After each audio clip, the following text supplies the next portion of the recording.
Congress party के राहुल गांधी जी के ऊपर जो आरोप लगाए गए थे, सुप्रीम कोर्ट न्यायालय द्वारा सजा पर रोक लगाई गई है, उसके संबंध में आप क्या कहना चाहेंगे?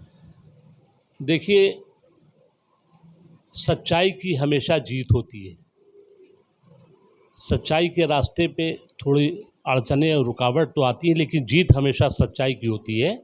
और आज ये साबित हो गया कि इंसाफ अभी ज़िंदा है। और मैं सुप्रीम कोर्ट के इस ऐतिहासिक फैसले का दिल की गहराइयों से स्वागत करता हूँ, इस्तकबाल करता हूँ। और मैं ये कहूँ कि हमारे मुल्क के महबूब रहनुमा, जन जन के नेता, हम सब के प्रिय नेता जननायक राहुल गांधी जी देश को बचाने की लड़ाई लड़ रहे हैं, संविधान को बचाने की लड़ाई लड़ रहे हैं, देश को टूटने से बचाने की लड़ाई लड़ रहे हैं।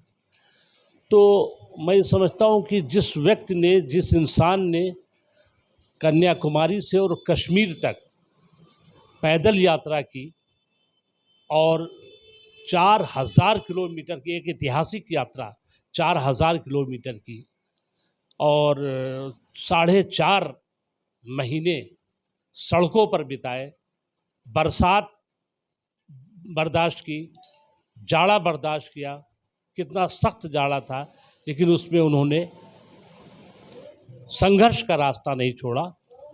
और भारत जोड़ो यात्रा ने एक संदेश दिया पूरे देश को, पूरे हिंदुस्तान को, पूरी दुनिया को एक संदेश दिया कि इंसानियत के लिए काम करने वाले के साथ हर इंसान खड़ा होता है। जिस तरह से महात्मा गांधी ने इस देश में इंसानियत के लिए और इंसानियत का पैगाम पूरे देश में पहुंचाया और लोगों को जागृत किया, उसी तरह इस सरकार के जो रवैये हैं और जिस तरह से इन्होंने नफ़रत का माहौल पूरे देश में खड़ा किया है, नफ़रत का माहौल पूरे देश में बनाया है, इस नफ़रत के इस बाज़ार में राहुल गांधी जी ने कहा कि हम मोहब्बत की दुकान खोलना चाहते हैं। तो ये एक पैगाम है पूरे हिंदुस्तान के लिए, और वो हिंदुस्तान के आज सर्वप्रिय नेता हो गए हैं। और ये साबित हो गया कि उन पर जो भी आरोप लगे थे वो क्षणिक आरोप थे और उनको अब न्याय मिला है। जैसा कि राहुल गांधी जी की सदस्यता रद्द हो गई थी, उसको लेकर आप क्या कहना चाहेंगे? सदस्यता तो अब बहाल होगी तुरंत। जैसे सदस्यता के लिए तो 24 घंटे के अंदर रद्द कर दी गई थी, लेकिन अब बहाल होने में कितना समय लगता है, लेकिन बहाल होगी। और मैं ये कहूँ कि राहुल गांधी जी को सत्ता से प्यार नहीं है, राहुल गांधी जी को इस देश की मिट्टी से प्यार है, क्योंकि उनकी रगों में शहीदों का खून है और उनके ख़ानदान के लोगों ने, उनके पिताजी ने, उनके फादर ने, उनके वालिद साहब ने और उनकी दादी ने इस मुल्क के लिए कुर्बानी दी और इस देश पर शहीद हो गए।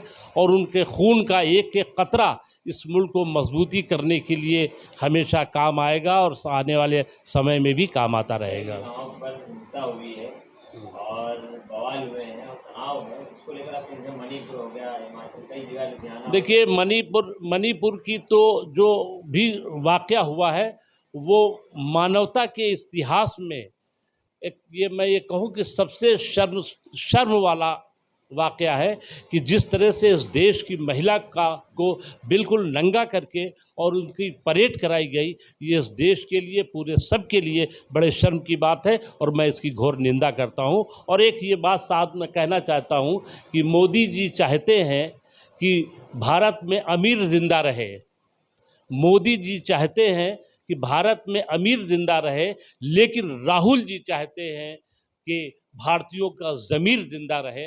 तो मैं ये कहूँगा कि भारतीयों के लिए, इंसानियत के लिए, मानवता के लिए काम कर रहे हैं और एकता के लिए वो चाहते हैं कि मुल्क मजबूत हो, देश एक रहे, विकास के रास्ते पर जाए। और नौजवानों की भी उनको बड़ी परवाह है, नौजवानों से उन्होंने अपनी भारत यात्रा जो यात्रा थी उसके तहत उन्होंने बहुत काम किया और नौजवानों से बराबर मिले, महिलाओं से बराबर मिले, देश के सभी वर्ग के लोगों से बराबर मिले और उन्होंने देश की समस्याओं को भी जाना।